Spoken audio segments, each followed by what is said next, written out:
Hello, everybody. Welcome out to Board Game Breakfast, episode 495. My name is Chris Yee. I'm Roy Canning. And I'm Wendy Yee. 495. 495. Can you believe that you, me, and Roy have done 495 episodes of this? Together. We've done so much breakfast. Oh my goodness. Mm-hmm. I've eaten that many breakfasts in my lifetime. It's so funny That's that true. breakfast Plus. has been around way longer than any of us have. I remember yeah. sitting there watching on my little iPod or my iPhone 4 or whatever. I remember when Chris was a part of Blender, which was not yet a part of breakfast. Yeah, no, I got absorbed in, and now here I am, It hosting. got blended in. Boom! Like a smoothie. Yeah, and you were on Throat Poach.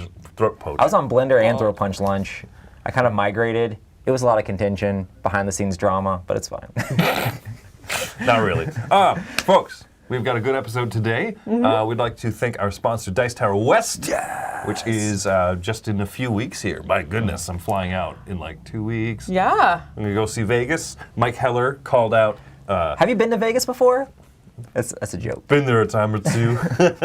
Mike Heller in the chat called out cake vending machines and In-N-Out Burger. I miss In-N-Out so much. Yeah, I'm sorry. It's such a good deal, honestly. It's not the best burger in the world. People oversell it, but it's like the best It's not bad, fast though. food burger. It's the best. It's one of the best lettuce wrap burgers because they know how to lettuce wrap. Like they've got multiple layers of like paper around it so that you never get the lettuce wrap mess.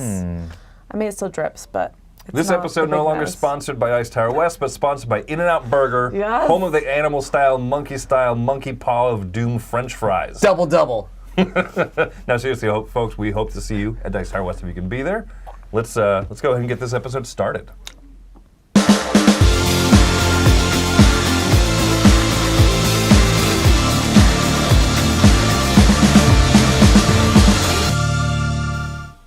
All right, so eye catchers today. I'm going to go ahead and start with Winter Court. So this is a two-player card game, and thematically what it is that they're, I guess all of the political people are stuck inside because of winter storms and it's cold, and so all the political intrigue is going down. So you're trying to influence people, I guess it's kind of like it's like a area majority game with cards. But as you influence people to your side, you get victory points and you might be getting some new powers that let you influence other things. And so there's a little bit of that tug of war going on with the people, but it just looks really interesting. And I'm curious because it's meant to be this two-player head-to-head, like we're two political rivals and we are trying to win over the most people in the court. And therefore get the most victory points. Snow is the new beige confirmed. I'm just kidding. Oh, yeah. Yeah, I it love was holiday winter. games. Well, Well, this is by the guy that did Roll for the Galaxy. Race for the Race Galaxy. for the Galaxy. He did do Roll for the Galaxy, also did but Roll he for the did Galaxy. Race for the Galaxy You know what? first. I play Roll for the Galaxy more than I play Race for the Galaxy. I think I played That's that 'cause you're one and a half wrong. times. I love Roll for the Galaxy. Rio Grande Games continues their trend of trying to make their games look as unsellable as possible. Yes. I am excited about this one, though. So Yeah. much so that, no, it's not my eye catcher. Guys, I'm absolutely cheating this week. I have no shame. My eye catcher is the X-Men 97 trailer. Yes, I'm here for this. I am so zazzed about this, especially this particular scene in here. All right, jump on my back. Let's go. Okay, that scene where Gambit charges up Wolverine's claws, and you're Oh, like, yeah. that's gonna make Wolverine explode, and I'm okay with this. He'll heal. He has a healing factor. got a- Wait, how does factor. that work if he completely explodes? He's fine. He can't He's fine. explode his adamantium claws. It's just I don't know how it What works. happens when all of his skin explodes and he's just this adamantium skeleton? It's happened before. It'll happen again. There's great. cool stuff happening in the world of board games. I am the most excited about this, though. March 20th, baby! Yeah, I grew up with X-Men, and I grew up watching like the old stuff, so I'm stoked to see this. And I rewatched it all in like my later years too. So We've been watching Yeah. it with our daughter over the last couple years. that's awesome. Yeah, she really likes it. She really does. The animation, old, right? It's 90s style, whatever. But the storylines, they just adapt really good comic arcs. do, so yeah. The story is actually great. Roy? I guess I'm going to talk about a board game. I wish I could talk more about X-Men. But no, The board game I'm going to talk about is exciting because it is the expansion for Thunder Road Vendetta.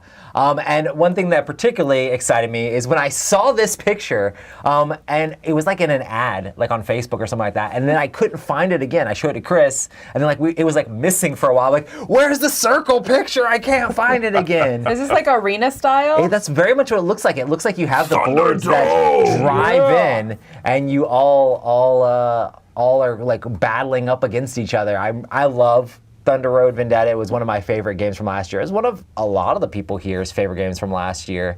It's moving up for me. It's just a wacky, crazy, wild game. I would not call it strategic, but I would call it fun. Would you call it strategery though? I wouldn't call it that either because I don't think that's a word. Strategarious. Strategarious. But yeah, I'm excited about this and the fact that they're going to be making the Maximum Chrome version, I think, available to people again. And because that version of the game is really cool, having all the stuff in there together. But yeah, this is going to be exciting when it comes back to crowdfunding. I'm not sure which site they're using. I don't remember. Yeah, I think they might be using Kickstarter still. But yeah. So first off, super cool exclusive picture that you had to like dig through Facebook ads on purpose. It was like 2 weeks where I was like, I can't find that thing again. And this was actually on Instagram. I found I screen capped it on Instagram. Like it popped up. I was like, what?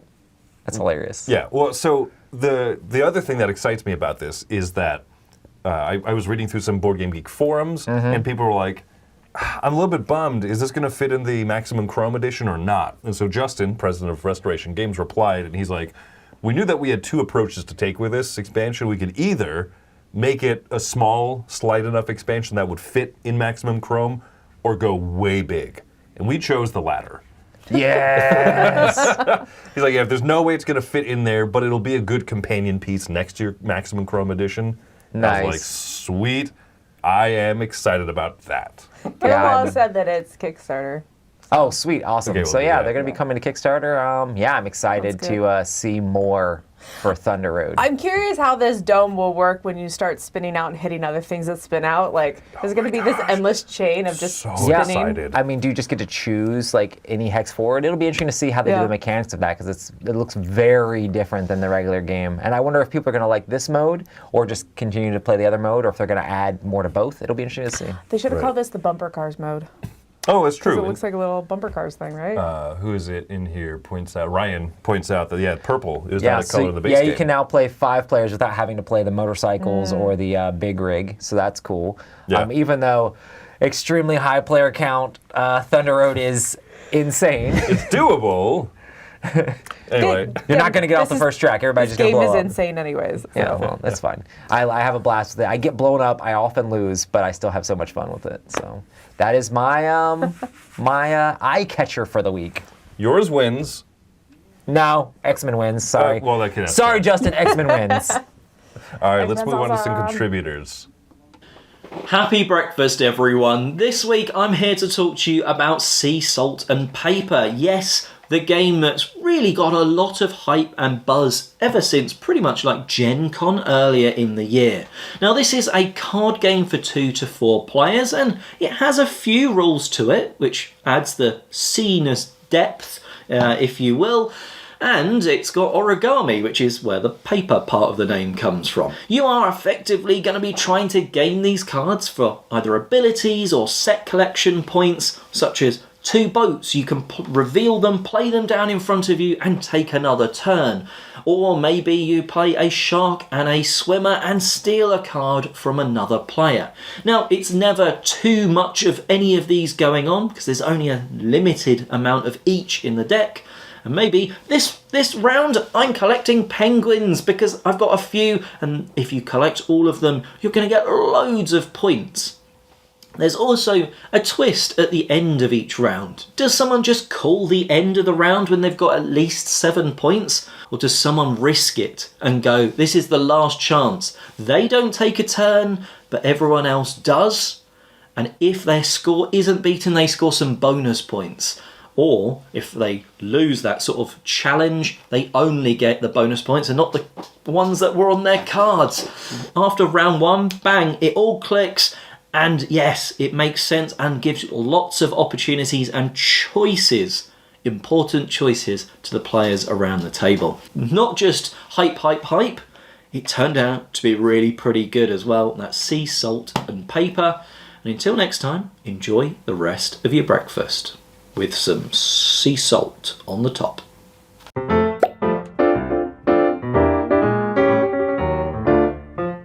Hi everyone, it's Stella and this is Taryn from Maple University. Today we have Tanaku. To describe it in 4 words is Sudoku logic puzzle deduction. That's 4. Yeah, this is a... And competitive. So that's 5. Yes, it's competitive. So this is, competitive logic puzzle deduction game. There's a grid. It's quite interesting. There's a grid, and on that grid, each space is going to have a terrain. One of 4 different colours, then you'll put the tiles out as you discover them. And those terrains will be in clusters of size 1 through 5. And then within each cluster, there's going to be crops numbered between 1 through 5, and it will depend on the size. So size 3 region is going to have a 1, a 2, and a 3 crop. And then a crop cannot go next to another crop of the same number. And really with those rules, you move your meeples around. You need to find terrains, and you want to find lots of different terrains, because if you generalize, you score more points. Yes. And then you want to also camp your meeples out on spaces where you have deduced what the crops are, because there's a few crops on the board at the start. And as you deduce them, you're going to score points for that. The game comes with this handy dandy wheel, because the board has coordinates, and so you rotate the wheel and you rotate this lever at the bottom. And then that tells you either what colour or what number. Love the game because A, puzzle deduction. B, there's also other things. You can trigger the game earlier when you think someone else is going to win. There's a way of doing it. Placing the last terrain tile will trigger the end of the game. Yeah, I think there's an impressive amount of game in with the logic. It's not just a logic challenge, it's a game with logic under it. That's Tanaku.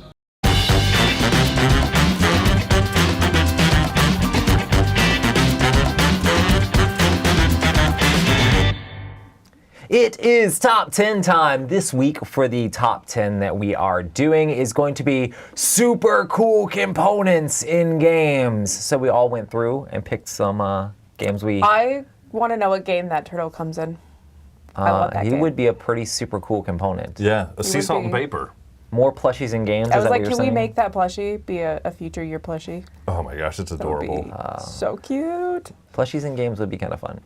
Yep. I have a lot of young kids. but yeah, I guess we can kick this off. I guess we're going to start with my number 10, which is actually going to be the little gravity marble thing from Gizmos. Hey, Yes. this is like one of my favorite games of all time. I Are you love allowed to Gizmos. use this? We talked about this beforehand. I have proprietary rights to this. I'm not sure about that. I played Gizmos before it came out at CMON Expo. Why are you I'm gonna leading away from me? I'm going to side with Roy on this one. Well, you're siding with me because you don't want her to beat you in the game anymore, is what it is, really. But yeah, Gizmos No, is. I mean, fine. I know that Potion Explosion did this first, and Potion Explosion has more of the thing, but I feel like Potion Explosion's clogs a little bit more and things like that. But I just enjoy the little marbles coming out and grabbing them out of the top blindly and pulling the things out. It gives you that almost Bejeweled style feel, but the game is extremely solid at the same time. Like Potion So Explosion is like super simple set collection. This is really cool engine building, and that helps me like the Gizmos gravity component even more, the fact that it has a solid game underneath. I've never Absolutely. played the Potion Explosion in real life. I've only played the app version. And it feels like basically an app is an game, app, yeah. right? Yeah. So So that's just what it feels like. that's cool. But yeah, that's That's cool. my number 10 is Gizmos Marble Dropper. That's a good Oh, yeah. one. And also remember to put your favorite component in the yes. chat, and then Roy's going to be picking one of them to be the number 1. I might pick one up. I We'll will see. pick one up. Or I'll he'll have just pick a fourth thing. It's like, you know what, you're all wrong. It's actually this. All right, Nice. Wendy. Okay, what's mine, Chris? What order did I put them in? Oh yeah, glass drops from viticulture. Okay, this is one of those games that as soon as I saw these little glass drops, so they count as your like wine tokens or your grapes that you put Oh. out, and they set over the top, and because they're see-through and glass, and you put it over the little colored circle, if you look from the top, it looks like a little droplet of that particular colored wine. Like it looks so cool the way that they just Are these cover just up. like the glass sort of like vase filler bead things, or are they But different than that? they're flat on the bottom.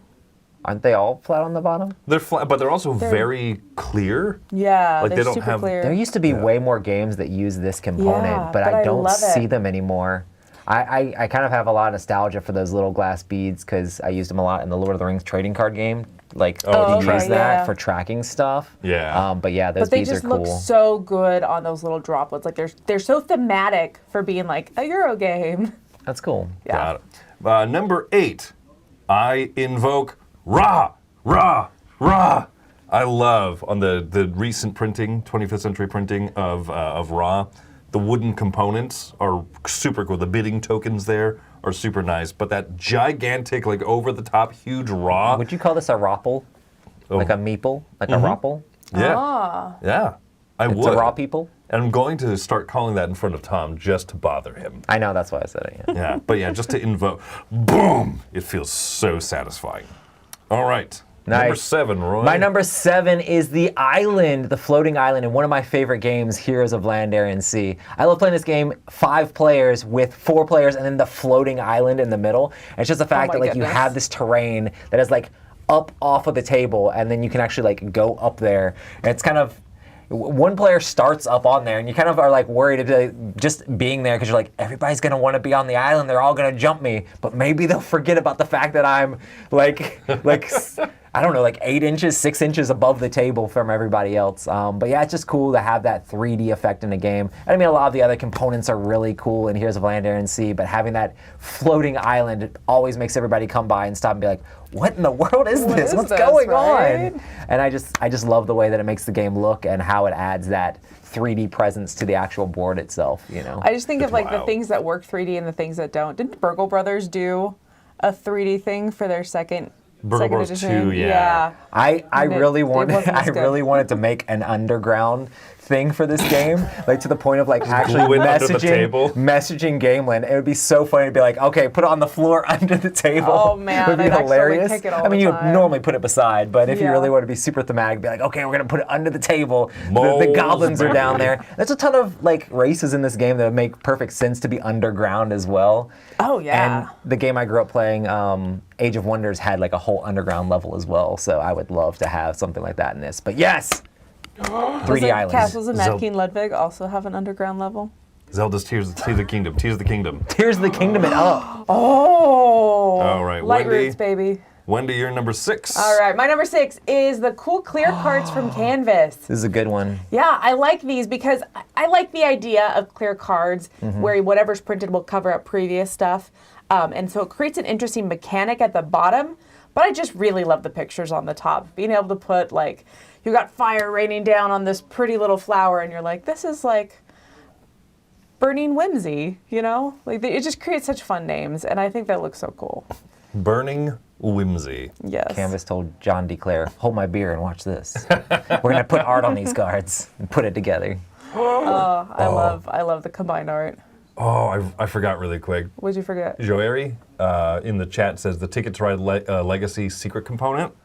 That We can't that talk one, about that. we It's a can't secret put it on the component. list, though that would be one of my favorite moments ever. I think I I don't know what know, you're I haven't talking played it. about. All right, number 5 for me is going to be the transparent sheet from Captain Sonar. Oh, really? That's Yeah. awesome. This game would not work without It this. wouldn't, yeah. I know it's not flashy component. In fact, it's like basically invisible. But It's just a large version of what I was saying. It is It is- fun. it is though. funny, yeah. It makes it so thematic to be like, okay, how does this line up? We're gonna track them down. yeah, exactly. I adore this. It's so good. So anyway, yeah, it makes the game work. Roy, number 4. My number 4 is the Dark Tower itself in Dark Tower. Just because like the engineering behind this and how it like makes sounds and whirls around and like lights up and has doors that you take off and skulls popping out of it and it knows that you ended the turn by dropping skulls in it. Like all of that stuff is just, it's amazing. And I don't know how you can get a cooler component than this in a game. It's also extremely expensive, but it's amazing. Yeah. And like all the work that they put into this, like it could not be on the list, you know? So I put it as my highest number that I could get because I only get all the way up to 4. So Right. And But, then Mike Heller put in the chat as well. So you're in good Yes. company. Nice. Well, 4 is my favorite number, so right. Someone in the chat said that I have advantage because I deal with the library. You can move over to my slot. That's fine. Okay. I have advantage. You're just 'cause segueing. You're Sam Healying this pick. I am. Let me tell you, you're wrong. No. Yeah, but anyways, me working the library, I don't think gives me advantage. I think it gives We you play- an advantage because you just get jaded by it. Well, I see all of Tom's upgrades, and upgrades was not the name of this game, and so I You was have to like, do the ones that originally I was come like, in. oh no. So the Zulkin gears are so cool. Let's talk about these. These are the ones I painted, and I was very proud of my paint job. Those are This was great. my very first, I don't know, foyer, not foyer. What's the word I'm looking for? Foraging? No. For I think that was right. there's Foray. Foray. Yeah. There we go. This is my first foray into minis painting. This is actually what got me into minis painting, was painting the Zulkin gear. But what is such a cool thing that, like, as you spin each round, your workers move up, they level up, they rotate around, and then eventually they get crushed by the gears if you don't pull them off in time and use them. So cool. Battle mechanism, Roy. I know. Battle mechanism in the Euro. In a Euro game, it's great. Now I love Zulkin. This was one of my early on heavy Euro games that I was like, this is my favorite. I love Euros with combat mechanics. This one doesn't have them. It has a squishy is- mechanic. Not to be confused with plushies. There's a lot of great paint jobs. I personally love the way that you painted this with that kind of stone look, and then just, I don't know, the color accents make it look aged rather than like probably what they looked more like at the time, probably bright and colorful. The number 2 pick from me here is going to be the Sky Team board. This is one of those where when it came, you had to sticker it, but it's triple layer that way. Oh, wow. And I actually really like the ones that have you have to sticker them, like adhese them yourself. Yes. Because they won't warp with time. Yeah. And this has such great mechanical uses. Dice slot into it. That arrow balancing, the gyroscopy thing slides in there. The cards and stuff they'll slot underneath it. You put modules on the side and it looks like an airplane dash. I mean, it's such a great component. So I was the one who cool. got to sticker this, and they have little squares to show you exactly where you put the stickers. Stuff, such a great it's production. great. All right.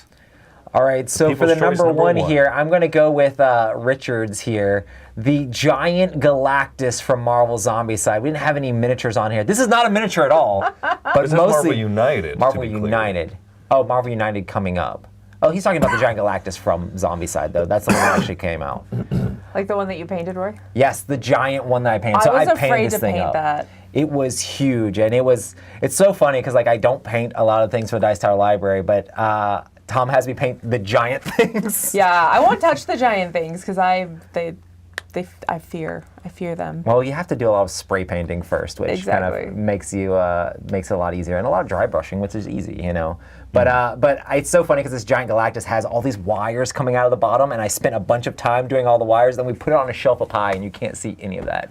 I'm like, I spent so much time on something no one is ever going to see while it's sitting up there. I feel like that Yeah. needs to come to a convention or something. You know what I mean? To sit on a table. We did a game and talk with the Cthulhu that I painted. We did, so maybe yes. someday we'll do a game and talk with got a- Galactus. We got a great view of the tail end of that thing.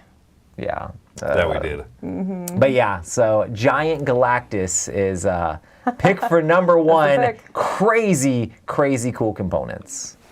All right. Sweet. Let's get to move on to some contributors. This is a segment where we take a look at a board game based on an IP, and I tell you if the IP and the mechanisms match. Today we're looking at X-Men Crisis in the Danger Room. What you're trying to do in the game is these tiles, everybody gets a set of 4, one of each bad guy in each color, and what you're trying to do is put these guys in jail, in the training center. And when you put them in jail, you actually have a little hole right here, and you would just take the tile and zip it in there. Now my spinner's not doing well, like I said, but on the game, you'll just spin the spinner. If it falls on brown, let's say, you will move your guy to the next brown space on the location. The only real spots that you really do anything are these spots right here with the multicolored. You'll see one here. You will pick a color, red, spin it. If it lands on red, you are successful, and then your guy would move from here over to here. The only other spot is, I don't know if you can see it too well, but there's spots on the board that have the villains on them. If you land on the spots, and there's 2 for each villain, Then you get to take your villain tile and put it in the bad guy spot. This game is squarely set and focused on younger children who may be into X-Men. It's a spin and move type game where you're going through and you'll have battles when you land on the same space as somebody else or an obstacle, and you will have a spin off. I guess it makes sense that you're in the danger room, which is the training area for the X-Men, and you're going through these obstacles. But the whole spinning thing is just an antiquated mechanic that you would have in a game, and it's not a mechanism that's very much fun at all. So you'll be going through, you're spinning, blah, blah, blah, and that's not really the pool. The kids aren't going to have fun with that as much as these pre-painted X-Men figures is really the sell here. You're going to have these X-Men and the way they have the miniatures and they're painted and the look and the 3D board, and all of that's going to be a draw, not so much the gameplay. So the IP and the mechanisms don't match. The theme is interesting that you're in the danger room and you're doing these things, but it doesn't make any sense with what you're doing and how you're spinning and moving. So this one will be a miss for us. The mechanisms and the IP do not match. Hello, this is Oliver, and today I'm going to be talking about a sequel of a game that the first game I really, really liked. But this game, I think, is even better, and that game is called Point City. First off, what I like about Point City, and it's like if Point Salad and Splendor had a baby. Let's actually get into it. So one thing that I like that many others might not like is that the art, it may be a turnoff to some people, but I really like the simplistic art style with simple shapes and the colors that literally pop off the front of the box and the cards. Now getting into mechanics, one thing I like is how, like, Point Salad was a little too easy and Point City is a little harder, which makes it better, but also keeping the same kind of structure as Point Salad.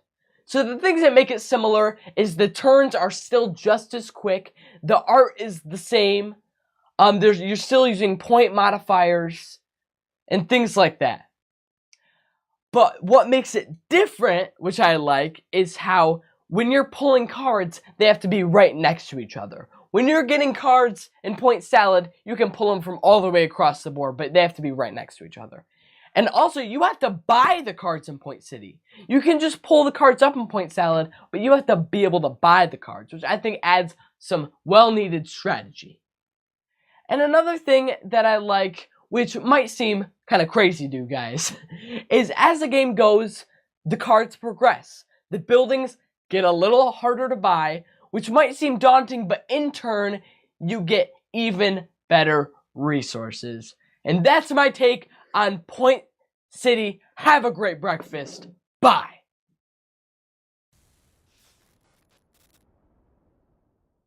What we do here is go back.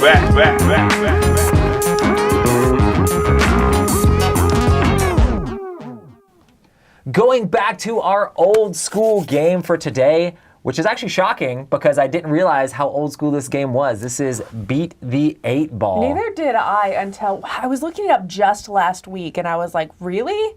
Like 1975? The first time I ever played this, or even knew about this, was at the Dice Tower Retreat this year. Yes. But apparently Me as this well. game has been around forever. This is the new version. Right. And then of the this game. is the OG one. The OG Beat the 8 Ball. So Beat the 8 Ball is a game where someone throws the 8 ball down in this little funnel, and then everybody has to decide when they're going to press a little trigger on their thing to have their marble try to roll into the thing before the 8 ball stops your marble from rolling in. If you get there before the other ones, you're going to get extra points. If you get there afterwards, you're going to lose points. But if you're the very first person to do it, you get no points. Actually, that is... In the older printing of it. In the older printing, it has the scoring that Tom wants. Yeah, 1 through 4 points. Interesting. They changed it with this recent one. Wow, we should let Tom know that. I don't know if he knows that. That's crazy. But yeah, Tom was complaining in his review of this that he didn't like that the first place gets 0 points because it leads to, I guess, a lot of people never wanting to go first. So, but yeah. But that's what makes it a challenge. Yeah, it is, Right. it is an Playing interesting, chicken fun game. with But each basically, you other. always almost are like, well, I'm going to go second, you know. But this gives you a reason to like, well, I'll go first and just not even worry about it, you know. But the later you wait, I love that cover. That's awesome. Oh, that's fun. Thrill Bomb. Thrill Bomb. Gurun, yes. Our old review game is Thrill Bomb. Yeah. But yeah, so I had a lot of fun with this at the retreat, and I taught it to people on the cruise as well. What about you guys? Sorry, I just inhaled something weird. I adore this I one. love the spinning of the ball around the little funnel. I think that it's fun because you've got people that will do like the weird, like it lops like this, and so you never know when it's going to go in. Sometimes you think it's gone. You're like, oh, it's almost there. It's almost at the bottom, and then it's not. I think that's fun. Push your luck. Yeah, exactly. That's what it is. It's you can play just reacting to the other people, or you could be like, I'm going to be the first person and the only person to beat the 8-ball. I like it. It's super silly fun. Probably the game I was like the most excited to play at the retreat. I forget the name of the guy who brought it, and I'm so glad he did. And Tom bought it instantly. Yeah, well, also they like sold a ton of them on Amazon. I'm pretty sure the second day of the retreat, after he'd shown it to several people, the prices on Amazon went up on this game because it was selling. Oh, yeah, he was like, I bought it for $20 on Amazon, and someone was like, oh, it's $22 now. I saw them buy it, and then like we saw it being played later, and someone was like, only $26? I'm gonna buy it. Whoever was doing it was just like, this game was selling. Yeah, I wonder how the seller felt about that. If they're like, oh, I only have like 7 copies. My That's goodness. awesome. What a dumb but great stupid game. It is. It is. But Got yeah, a good toy factor. if you come to a Dice Tower event and having a chance to play this or try this out, or even just feel like throwing your $36 now that the price has gone up on it at the game, it's definitely fun and silly. It's like this and Tumbling Dice, like some of those big. It gives me like event Looping type Louie games. vibes too, except Looping Louie's way longer, and even more chaotic, but it gives you that excitement and vibe of that sort of game. Exactly. But yeah, let's keep moving.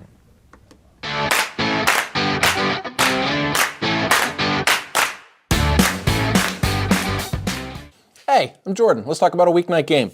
There is a series of games that I really enjoy, and they're by Matt Riddle, Ben Pinchback. They're those kind of meaty, they have a name. They're called loaded roll and write games. And so they're kind of heavier-ish kind of roll and write games that have a lot of comboing and a lot of actions that kind of stack on each other. Fleet the Dice game was the first one in the series, then Three Sisters, Motor City came out last year.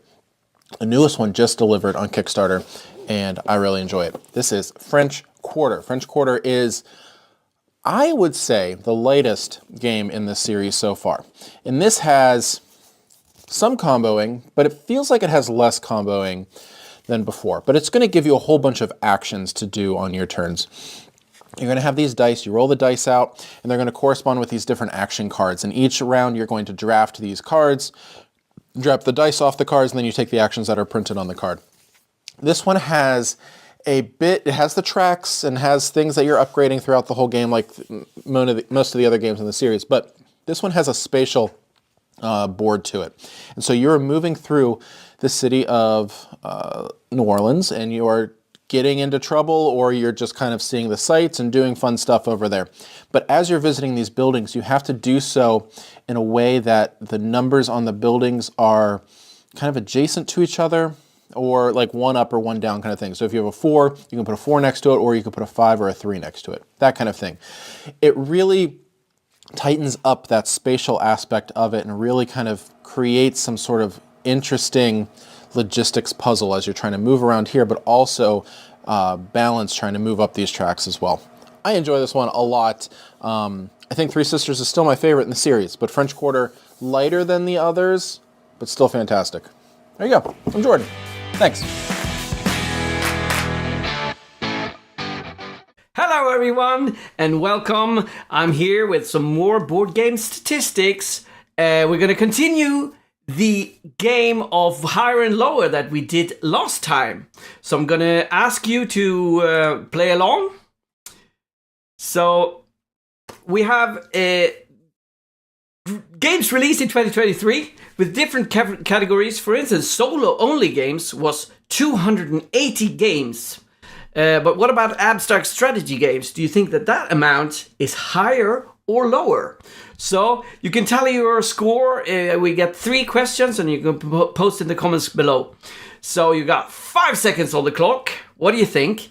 Is that amount higher or lower? Well, it's higher. 345 games released in 2023 had the tag abstract strategy game or the category. What about children's games? Is that higher or lower? 5 seconds on the clock. What's it gonna be, huh? Oh, it is lower. 324 games released in 2023 is tagged as children's games. I didn't think that. So, that was lower, that is. Anyway, what about games tagged with a mechanism set collection? Is that higher or lower? 5 seconds on the clock. It is higher. 549 games. So how did you do? If you want to see the slides from this segment or any of my segments, you can go to bggstats.wordpress.com, and then I sort of added a little bit of extra statistics. Otherwise, have a nice breakfast.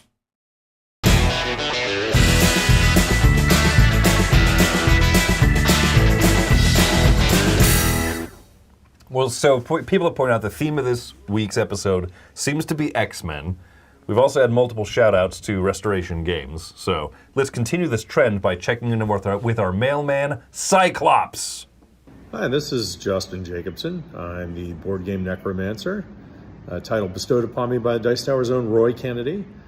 I'm also the owner of Restoration Games, and I'm here to help out with what's in the mailbag. So the question I have been seeing is I often see gamers complain about the high prices of games solely in terms of the physical components of the game. For example, a game only has cards and some wooden pieces. Why is it, $60 or whatever? And how much are the ideas in the box, the rule book, the design worth to us? Is it less than the physical components? Setting a price for a game is an interesting question, and it's one of the hardest things that we have to do as publishers, is figure out what we're going to sell that game for. Ultimately, the price is related to, but it doesn't always correlate exactly with the cost of manufacturing the game. And it's also important to think about what are the costs of the game. We often think of the cost merely as the components, or the manufacturing cost, if you will, or sometimes referred to as the unit cost. How much does one copy of that game cost to make from the factory? And that's where you get into things like how many cards does it have? What are the materials? How big is the box? That kind of stuff. But there are other costs involved, and a big one, important one, is obviously the development costs. And usually this is something like art. And so when you say if a game only has, it's got a bunch of cards in it, but if each of those cards has art on it, if each of it has unique art, every unique piece of illustration costs money. And one of the, I think, good things I've been seeing in the industry lately is how the prices, the payments for artists has been going up, which I feel is appropriate for the work that they've been doing. So those costs, the development costs for art in particular, have been going up to an appropriate amount, but a larger piece of that puzzle. And then you have something as crazy as Return to Dark Tower, where our development costs, when you're talking about engineers and software development and mechanical, all that stuff, our development costs were over $1 million for that game. So that's obviously something that you need to factor in. So when you see a game with just, it's just a bunch of cards, but if it has a bunch of art, then that's going to be as much to make a copy of that game as something with a bunch of metal pieces in it, but less illustration.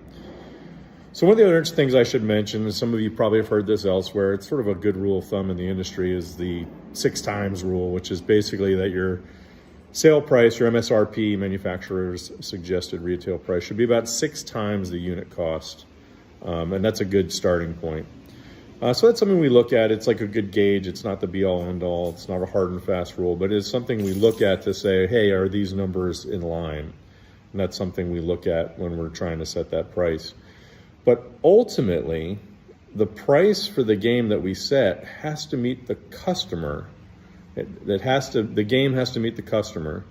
And so it doesn't really matter what any of the numbers tell you. If the price that you ultimately set for that game is one that's going to make most customers say, that doesn't sound right to me, or that doesn't make sense, or I don't see the value proposition there, then that game's not going to work. You either need to figure out a different way to change the costs, figure out a different way to change the price, or not make the game.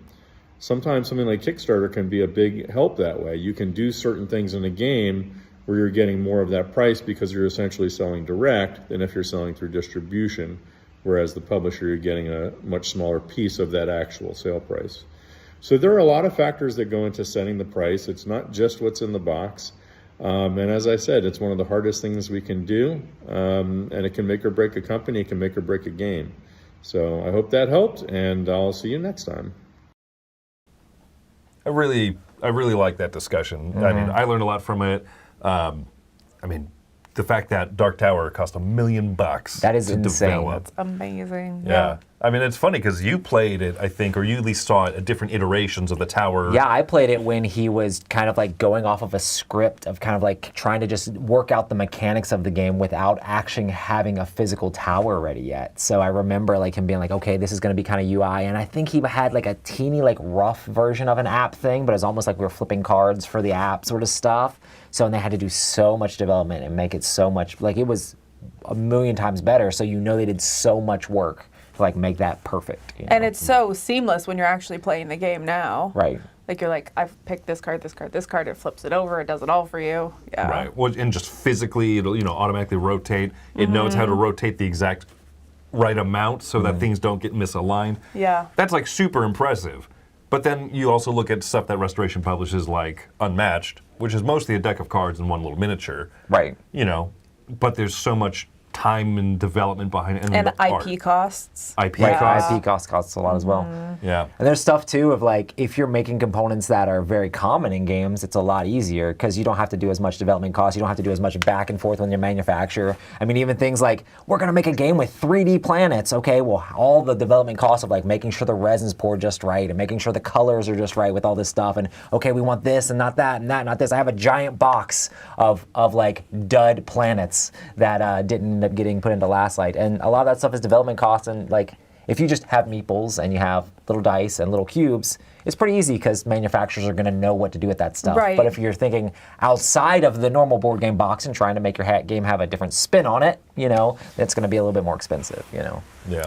Well, and it's fascinating too because early on in gaming, some of those upgraded components were the specialty things that someone invested that time and money in that have become standard. I mean, Right, yeah. even those like cute little crystal pieces. Yeah. That was a huge thing. You're like, crystals in games? Right. It was such Yeah. a step up from just like wooden cubes. It was, yeah. Like, I would never play regular Sentry, only Crystal Golem.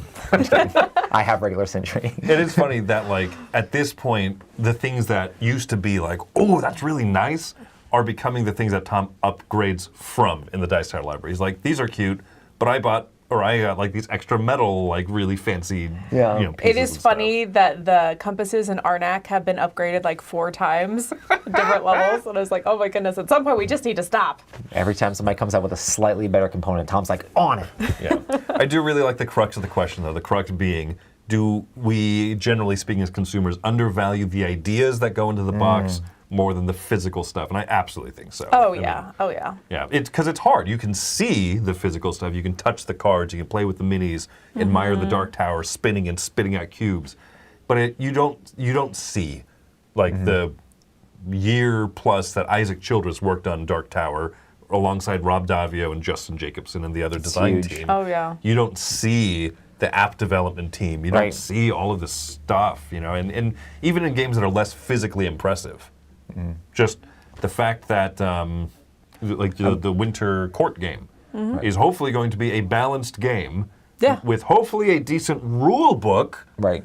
Like all of that takes development cost and time. Oh, yeah, definitely. And I mean, anything that has an app, just like exponentially. I mean, now you have to involve programmers and all this other stuff. It's not just manufacturers and designers and publishers. It's like people that know how to like design apps and like UIs and things like that. It's just whole nother level. And then figure out how to get it approved for the App Store and the timing of that and all of those things. It's like just so much more development work for things, Right. For sure. I mean, to the point where talking with people, for example, at some of the big conventions, Gen Con and Essen, when you talk to a designer, they're like, oh, are you excited about XYZ game coming out?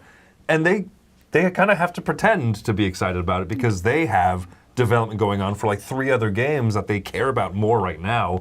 By the time the actual game is published, it's been undergoing such a long time of development. They're like, yep, I'm really proud of that game. Secretly, their mind's like, They're like, I'm doing 80 elsewhere. other things. Yeah. Yeah. That makes sense. No.